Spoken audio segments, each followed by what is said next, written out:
Hey everybody, I hope you're all doing well. It's Young and Free here. I just wanted to cover another topic that's come up over the last few weeks. This has been on my mind a while. One of the reasons I wanted to start this channel.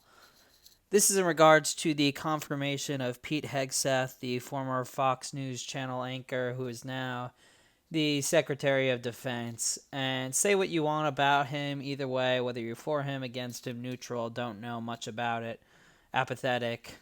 It's all fair enough. The reason I'm bringing this up is because I don't think that enough credence has been given to how historically close this vote was. In my few decades of watching politics, I have never seen a vote this close. And I think it's really a compelling story on the dynamics of Washington, how things actually work. You know, a lot of people watch CNN, Fox News, MSNBC, they watch it on the news and have one interpretation of how things actually work. But I just wanted to show you guys why he was ultimately confirmed, how this happened, and go over his background again. So I'm going to get into some videos and give you some commentary. But I really appreciate you guys tuning in, and please like, subscribe, comment. Always happy to hear your guys' viewpoint. So, to start off, here's a little brief background on Pete Hegseth. Donald Trump has chosen Pete Hegseth, a combat veteran and former Fox News host, as his next Secretary of Defense. Well, it's definitely controversial. It was very out of the blue. Pete Hegseth is going to be a disruptor, and he's going to come in and go to war with the Pentagon culture and the Pentagon system. And if the military goes woke, then it is less equipped to fight the wars it needs to fight. I would say. Okay, one thing I just want to highlight really quick is the significance of the Pete Hegseth choice when it comes to his background. So, some of you guys may be familiar with something called presidential line of succession. So, just to pull it up really quickly for you here. This is a system that was created, I guess, in 1947, but basically it's the dynamics of, if there was a mass attack and not to get too dark, but if somebody took out the president, somebody took out the vice president, somebody took out the Speaker of the House, if you saw the TV show Designated Survivor, it's kind of that premise. So if there was a mass attack on the U.S. and multiple figures, multiple leaders were taken out, who would be the president?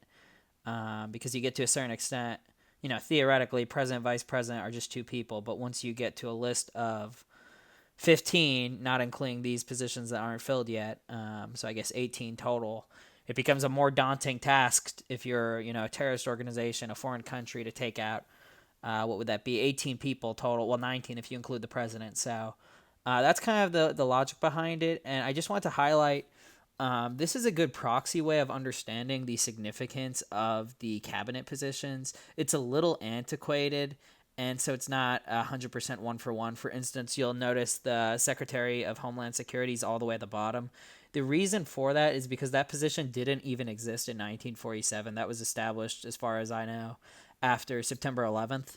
So even though DHS is probably nothing against Veterans Affairs, but probably more important, it's all the way on the bottom of the list, for better or worse. Same with Secretary of Education. I think the vast majority of people would acknowledge Homeland Security plays a more important role than education. But that's because of the history there, since it didn't even exist as a department. But anyway, this, generally speaking, is a good proxy way to understand the significance of cabinet positions. And I think by far, almost everyone would agree, the two most important cabinet positions are Secretary of State and Secretary of Treasury. Ironically, for you history buffs out there or musical fans, this was the refrain from Hamilton: Treasury or State, Treasury or State, Treasury or State. I would say that's still the case today. And then you've got Secretary of Defense. So most people, including me, would believe that these are the three most important cabinet positions, not including Vice President. And it's just very significant that, we're going to have a Secretary of Defense who really doesn't have a background in defense directly, other than fighting. But it's not like he is part of the establishment, for better or worse. It's very unusual to be this high up the list of presidential succession and not have that background. Now, sure, some of you may say, well, President Trump came in and he was a businessman. Well, we have a little history there, not necessarily with business, but we have it with people who were high-ranking generals who had no political background and won. You think of Andrew Jackson, you think of Dwight Eisenhower, you obviously think of General Washington, you think of Ulysses Grant. So that is not, not being military is unusual, but that, is a little bit more understandable. The fact that this is a appointed position and goes to someone without the background, it's a little unusual. I'm not criticizing, I'm just giving you guys that background there because if something happened, he would be, he's currently sixth in line. So yeah, that's how that goes. And back to the video. Say what he's best known for is being a right-wing firebrand who's been an outspoken supporter of the Trump and the MAGA movements. I'm surprised they're not handing ballots to the illegals when they cross the border. Yep. I mean, that would just make it a lot more efficient based on their viewpoint. Here's what Trump's unorthodox pick means for the federal government's largest department. A lot of SecDefs have had experience as top leaders in the military. Secretary Austin, the current defense secretary, he was a 4-star general. Previous SecDefs have had experience in civilian leadership in the building. So that kind of thing, some kind of leadership role in national security in the federal government or in the military. Pete Hegseth was an infantry officer in the Army National Guard. He deployed to both Iraq and Afghanistan and served in Guantanamo Bay. And he retired at the rank of major. After serving in combat zones, Hegseth joined Fox News in 2014 and rose the ranks to on-air host. The 44-year-old Minnesota native is known for criticizing the military's current culture. He said point blank that he would fire any generals that he considers too woke, meaning too involved in diversity and inclusion programs. Our strength is not in our diversity, but in our unity. He specifically named General C.Q. Brown, who's the chairman of the Joint Chiefs. He's only the second black man ever to be named to that role. He's also said he is against women in combat. I'm straight up just saying we should not have women in combat roles. It hasn't made us more effective, hasn't made us more lethal, has made fighting more complicated. I don't know if it's going to be discussed in depth in this video, but there's a narrative out there that podcast, that YouTube channel that he appeared on, Sean Ryan's show, played a big impact. Some of the comments he made on there in not necessarily getting on Trump's radar because, most people would agree Trump is a big viewer of Fox News. But the comments he made on there in particular might have highlighted to some people in Trump's circle, hey, this is a guy who really fits the mold of what we're trying to do here, whether you agree with it or not, de-wokeifying the military-industrial complex. So I think this Sean Ryan show, if you guys get a chance, I'm not going to be able to cover it all in here, but you should really watch that if you want to see what got him the job, because I personally believe that whole podcast played a big role in getting him on Trump's radar for this particular position. It seems like it's out of the blue, but I think that podcast really played a big role. So give Sean Ryan's show a watch. It hasn't made us more effective, hasn't made us more lethal, has made fighting more complicated. Following Trump's nominations, some of Hegseth's past viral moments resurfaced. I don't think I've washed my hands for 10 years. Really, I don't really wash my hands ever. Help me! Including the time Hegseth accidentally hit a drummer with an axe during a live broadcast on Fox and Friends in June 2015. Okay, just my 2 cents on that last clip. I don't know how much you guys watch local news, and I know Fox and Friends is not local news, but those type of mishaps and, dumb little bits happen all the time. So people will make jokes that fall flat, like something along the lines of, oh, I haven't washed my hands. Now, I don't know if he was telling the truth there, but my interpretation was maybe that's a joke that just fell on flat ears without the context. And then when it came to throwing the axe, I've definitely watched more than a few news clips where somebody makes a mistake like that. So I don't necessarily think that was needed to be covered in this Wall Street Journal piece, but that's beyond the point. During the first Trump administration, Hegseth was a big advocate for MAGA policies. He used his show and his social media platform to promote a lot of Trump's policies. He advocated for Trump to pardon soldiers who had been accused of war crimes. Then they go kill the enemy the way someone doesn't like, and then we put them in jail or we throw the book at them. Trump has always been very friendly with him and thinks very highly of him. So I think they have a good relationship. They became friends, and that's probably part of the reason he got the job. He's likely to not oppose any of Trump's efforts to do things like send troops to the southern border or to quell protests in American cities. Hegseth's nomination has come under fire for both his views and his lack of high-level administrative experience. Certainly there are Democratic lawmakers that have spoken out saying that he's unqualified for the job. He's never held any government leadership position. They would need several Republicans to defect and vote against him in order to tank his nomination. And it doesn't seem like that's going to happen. It seems like everyone's going to fall in line. Trump appears to be sending a clear message by appointing Hegseth to lead the military. He's signaling that this person will come in and be reformer of the culture of the Pentagon.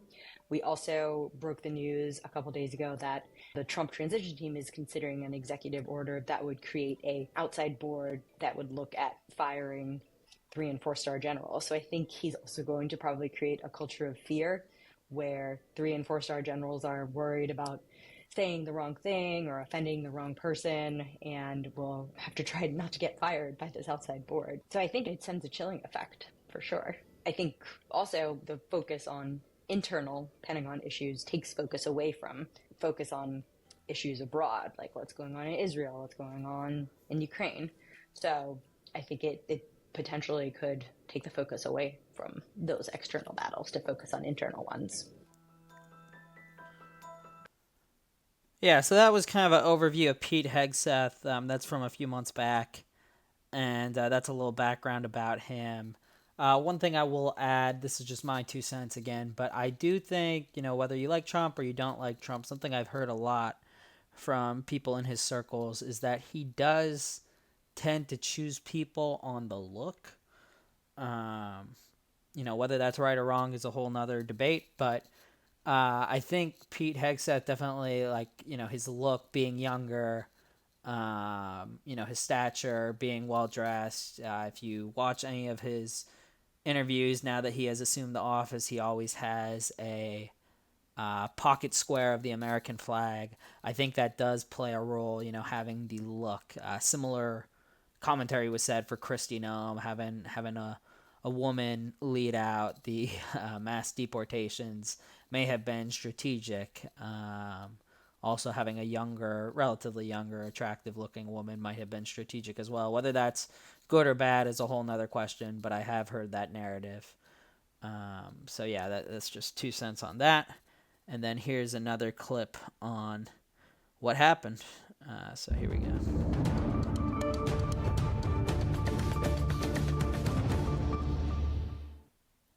We are watching the U.S. Senate in a dramatic late-night session. Senators voted on the nomination of Pete Hegseth as Defense Secretary, and J.D. Vance has just voted to break the tie. It was 50-50 earlier tonight in whether or not to confirm Pete Hegseth once again as Defense Secretary. Vice President did as people expected. He cast the tie-breaking vote to say yes. He is now the Defense Secretary. The big surprise of the night was Mitch McConnell of Kentucky, who did vote no. The other Republican senators who voted no were Susan Collins of Maine and Lisa Murkowski of Alaska. They publicly made their intentions known going into this vote.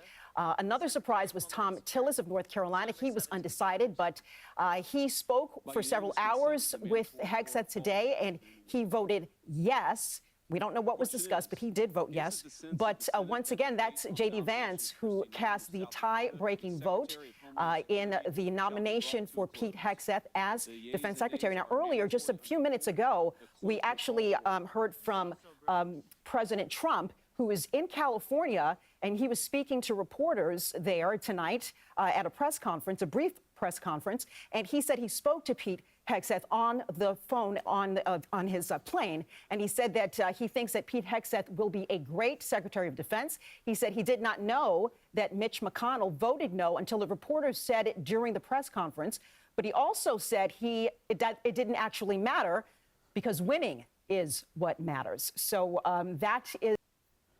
So this was literally the closest the vote could have possibly come down to, because you'll notice that this was a 50-50 tie.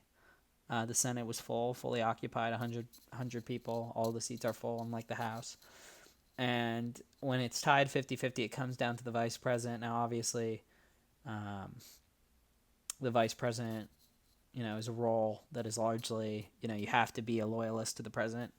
It's just a political reality, so that would have been a huge shock. Effectively, when it comes down to a tiebreaker, they get it because the vice president historically almost always follows the president's will. There's been a few exceptions to that, but it's very rare. And this was not, when you're starting out your term as vice president, you don't want to immediately upset the president. That wouldn't have been a good idea politically. So no surprise there. But the surprises were kind of along the lines of what this anchor was saying. So if you follow Republican politics in the Senate, this is an oversimplification, but basically you've got a number of senators, and most of them are pretty much, you could count on them as Republican votes. They mostly follow the pack. But a few that are exceptions are, you've got John Curtis. Now, we don't really know if he's an exception because he just succeeded Mitt Romney. Mitt Romney used to be one of the senators who was relatively moderate, and you couldn't always count on his vote. You may recall Mitt Romney did vote to impeach Trump, I believe, twice. But John Curtis took over his seat, and John Curtis is an interesting character because he has this conservative climate caucus, which he's involved with, even though he's Republican, and he's pretty centrist, pretty moderate guy. He did not support Trump during the 2024 Republican primary. He voted for Respect for Marriage Act. So he's one who could potentially become this relatively centrist. You can't immediately count on him to vote with Republican causes. But the other two main ones are Lisa Murkowski and Susan Collins. So Lisa Murkowski is a senator from Alaska who has served for a long time. She's been there since 2002. Lisa Murkowski and Susan Collins have been in the Senate for a long time, so they have this reputation as being some of the most moderate Republicans in the Senate. And keep in mind that they're also totally predate Trump. So, I just said Lisa Murkowski, 2002. Susan Collins, 1997. So these are senators who predate the Trump Republican era. It's ironic. I mean, Susan Collins even predates the George W. Bush era. She's coming from the Clinton years. So she and Lisa Murkowski are the two most moderate by far. I believe one or both of them opposed Brett Kavanaugh, when that happened.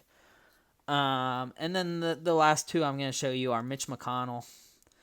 So Mitch McConnell is really interesting here, and I'm probably going to do a video on him. Mitch McConnell was the Senate Majority Leader for a long time. The leader and Senate Minority Leader as well. The leader of the Senate Republicans. And it was a long, long time. It was since roughly 2007. Yeah. And he's still in the Senate, but he just, largely because of age and declining health, stepped down from the leadership position, although he's still a senator. Now that he's not in the leadership position, he can kind of be a maverick. And so when we talk about Lisa Murkowski and Susan Collins going back to 1997-2002, Mitch McConnell here goes back to Reagan, 1985. So he is, he's now 83 roughly. He goes back to the Reagan-era Republican policy. And he's someone who, now that he's not in a leadership position, has the leverage, the leeway to do essentially whatever he wants. Because remember, Mitch McConnell's not really running for re-election as far as I know. He's on his way out of there. So he's staying in his Senate position until, until 2026. So he's still got another good 2 years in there, roughly.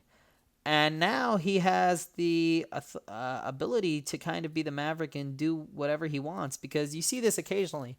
When a member of Congress no longer is running for re-election,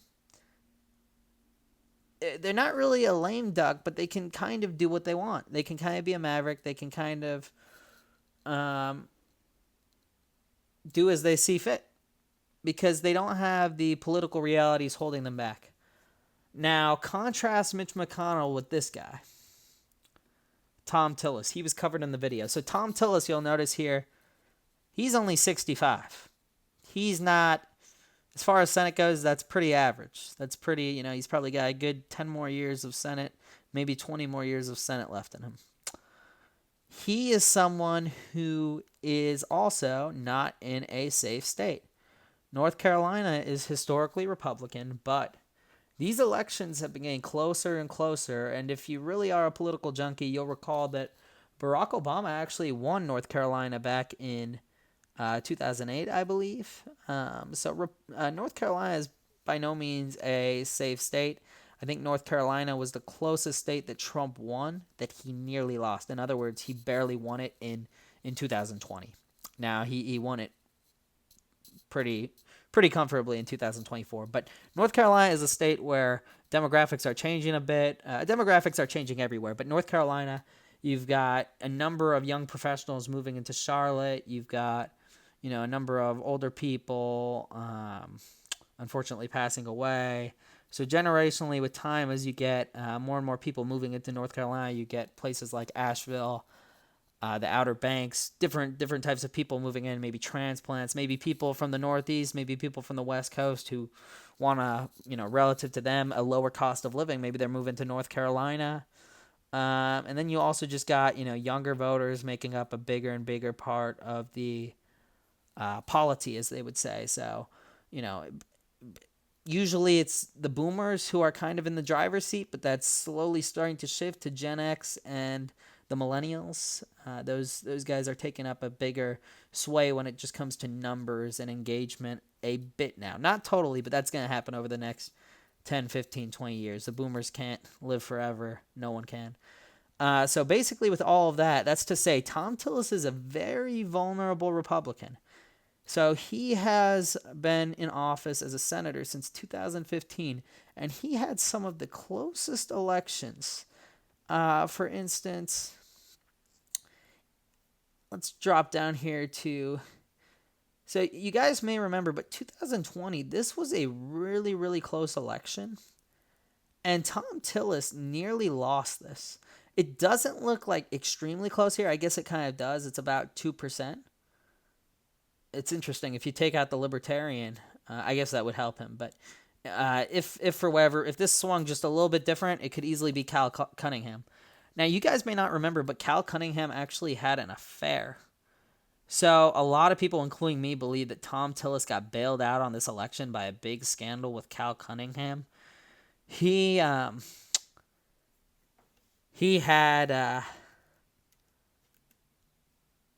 so he had the Army Reserve officer. So this guy came forward, husband of a woman who stated she had an affair with Cunningham.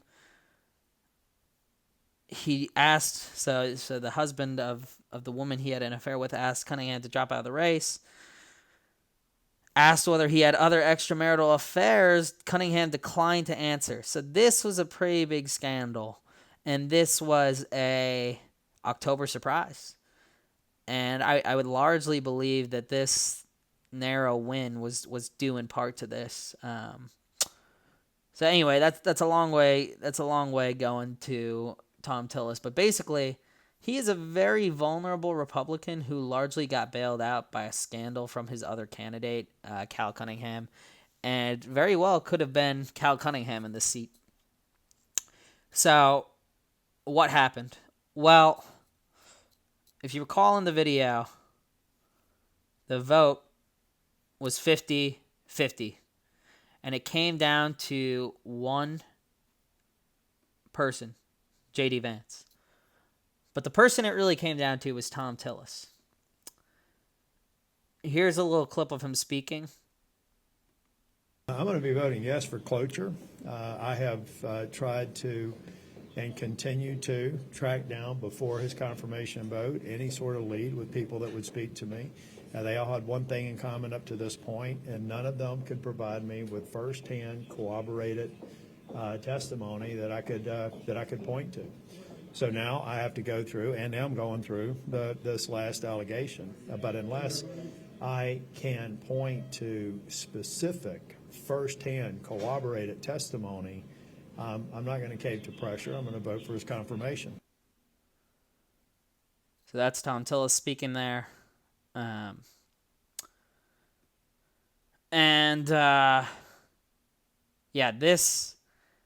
This was definitely by far the closest confirmation process I've seen. So it has come out, it is leaked that basically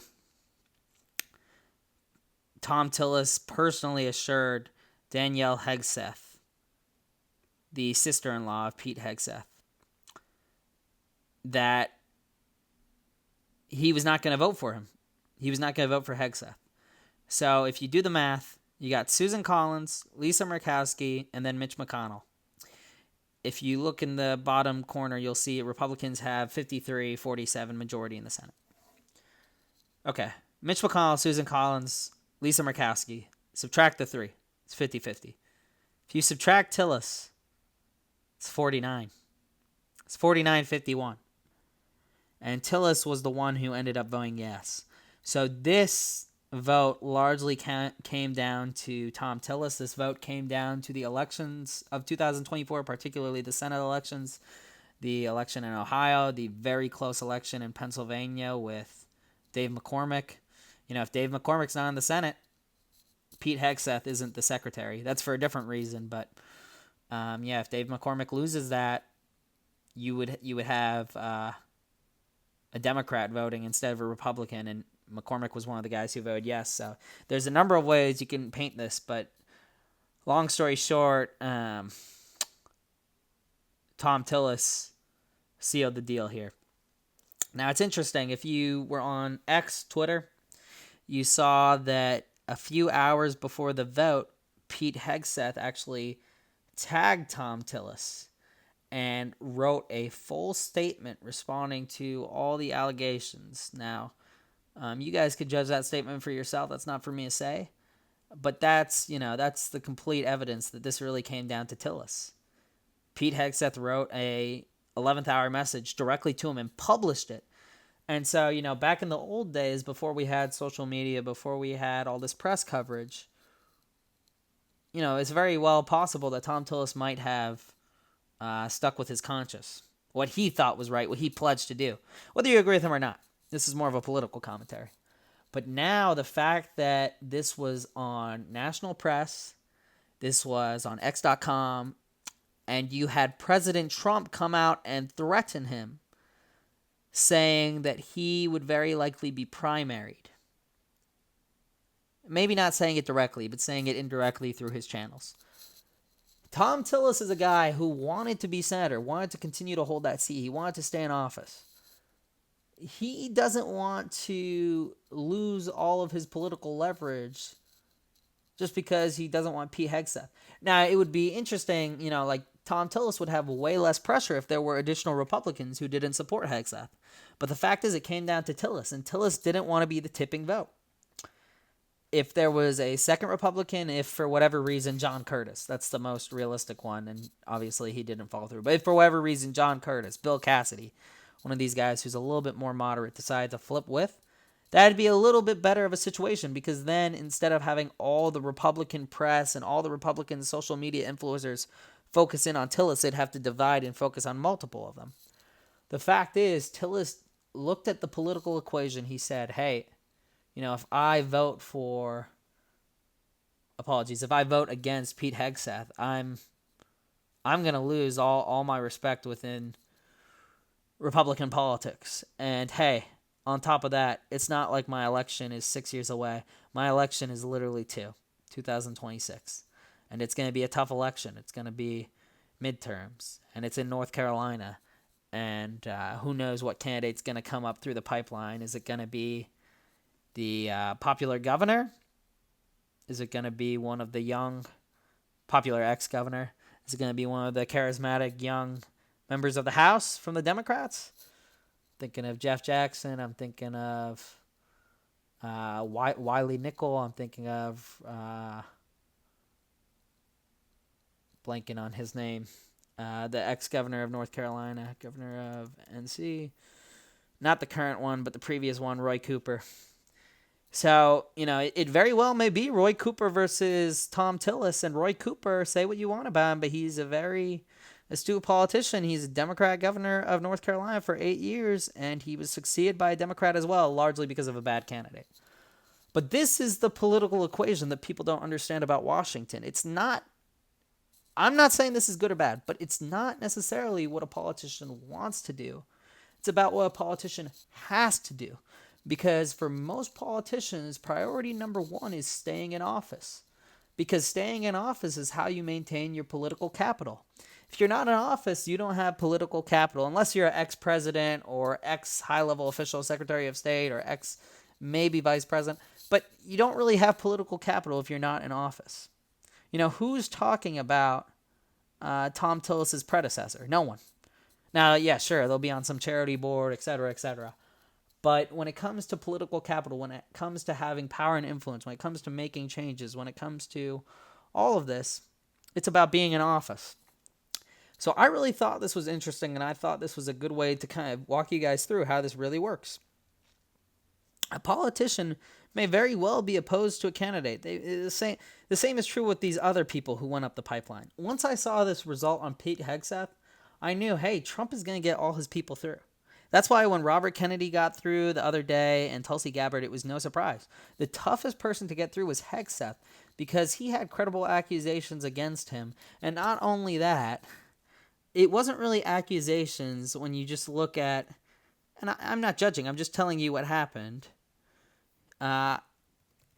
He has a number of children with a number of different women. I believe it was, I don't know the number off the top of my head. He has 3 children with one woman and a couple children with, I assume, his present wife. Yep, there's the 3. But it's a little unusual. Not unusual. It's tough to debate something when there is kind of, multiple wives, multiple children. Now, the main counter argument is, should that even matter? That's a fair point. Should it necessarily matter? But my counter argument to that would be, hey, we've got 330 million people, and someone may have the exact same politics as Pete Hegseth, but not have the same personal life issues that would make it a hurdle to achieve confirmation. But this was also a little bit of a test for Trump. A test by Trump, not for him. I think Trump did this a little bit intentionally in the aspect that he wanted to see, hey, who's going to stick by me? Who's a loyalist? Let me see which senators I have to worry about. Let me see which ones I don't. And Tom Tillis sent the message, hey, Mr. Trump, President Trump, you don't have to worry about me. I'm following, you got the election. I'm following what you want. And that's really helpful for Trump because now he can see on terms of issues such as taxes, such as tariffs, who's going to have his back, who's not.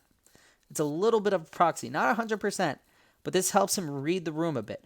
Because when you put in a controversial nominee, you get to read the room and see, hey, when the political reality hits, when the rubber meets the road, are you going to be with me or against me? And a lot of people said with him because to be with him, they seal their political fate in a good way. If they're against him, they've got a tough time coming. They would very likely be primaried. Now, I've talked about primaries a little bit here and there, but the main person who was going to primary Tom Tillis, let's see, North Carolina 2026 Senate, is actually one of the main people talked about is Trump's daughter-in-law. I don't believe she will now. Yep, you see right here, Laura Trump. So she is the wife of Eric Trump, Donald Trump's second son, a third child's second son. Laura Trump, if she ran in North Carolina and Tom Tillis didn't follow this vote, I have to say I think Tom Tillis is toast. I don't know if Laura Trump beats the governor who I was just discussing, Roy Cooper. Yeah, I don't know if he beats Roy Cooper. But Lara Trump would definitely whoop Tom Tillis, assuming Tom Tillis didn't follow the vote. Now, since Tom Tillis followed everything Trump asked, if Republicans are smart, they're going to say, Lara, don't get in that election, stay out of that. You see Mark Robinson, the very, very controversial candidate, very bad candidate. Even if you like him, he was a bad candidate with all of his, specifically when it comes to his online activities. I'll leave it at that. You can read about some of his adult online activities. He was a very controversial candidate, and that's largely why Democrats are still running the governorship of North Carolina. But long story short, this is how it works in Washington. It's not necessarily about what you want to do. It's about what you have to do. It's about maintaining your political power. And I don't think that's good per se. I just think this is the reality. It happens all the time. This is closer than this guy's. I'll play a comical clip. Chairman. Ms. Mitchell. Dr. Ford has described you as being intoxicated at a party. Did you consume alcohol during your high school years? Yes, we drank beer. My friends and I, the boys and girls, yes, we drank beer. I liked beer, still like beer. We drank beer. The drinking age, as I noted, was 18, so the seniors were legal. Senior year in high school, people were legal to drink. And we drank beer. And I said sometimes probably had too many beers, and sometimes other people had too many beers. We drank beer. We liked beer. What do you consider to be too many beers? I don't know. Whatever the chart says on blood alcohol. I just found that funny. I don't know if anybody remembers that. That's Brett Kavanaugh, who's now a Supreme Court justice. I bring him up just because that was the second closest confirmation process. Now, obviously, Supreme Court's a bit different than a cabinet Supreme Court has, in my opinion, bigger ramifications for the most part. Because instead of being out in 4 to 8 years, they're in that position for life. But Brett Kavanaugh was a little bit of a different situation because he really only had one credible accusation come forward, and it was a he said, she said situation. And I haven't heard any accusations since. So I'm not saying one way or another. I definitely heard more accusations for Hegseth, and I felt like the email that leaked from his mother was not a good look. That she said you're a disgrace, and let's see if I could find that really. You are an abuser of women. That is the ugly truth. I have no respect for any man that belittles, lies, cheats, sleeps around, and uses women for his own power and ego. Yeah, so I didn't think this was a good look. When you consider that there's plenty of other people that have the same thought process as Pete Hegseth and de-wokeifying the military who do not have the personal baggage. But like I said, this was intentional. This was Trump putting up a controversial candidate to see who's with me, who's against me, get a read on the room, get a read on the senators. He's been out of office for 4 years. And now he knows who, even if they're not truly loyalists, who will be loyal to him. Clearly, he can't count on McConnell, Collins, or Murkowski, but that's not really a huge surprise. On the other hand, he clearly can count on, for the most part, Tom Tillis, Bill Cassidy, John Curtis. So this was a smart play by Trump politically to see who's on my side, who's not. And this was a smart play by Tillis to maintain his best position for re-election. It's going to be an interesting re-election in 2026, even with Tillis supporting Hegseth, even with Tillis having the backing of Trump. He's going to have a very tough race against Roy Cooper. I would guess that Tillis being incumbent of the Senate will help propel him in the fact that Roy Cooper is going to be out of office. But Roy Cooper is going to be a very good candidate. And honestly, there's a chance Roy Cooper may not even want to run. I think he will run, but there is a chance maybe he won't want to run. And he'd rather, maintain his winning streak of finishing as an 8-year governor of North Carolina and not going out with a potential loss in a very tough race. In that case, it would probably be either Wiley Nickel or Jeff Jackson. I suspect Wiley Nickel, as he's largely expected to declare.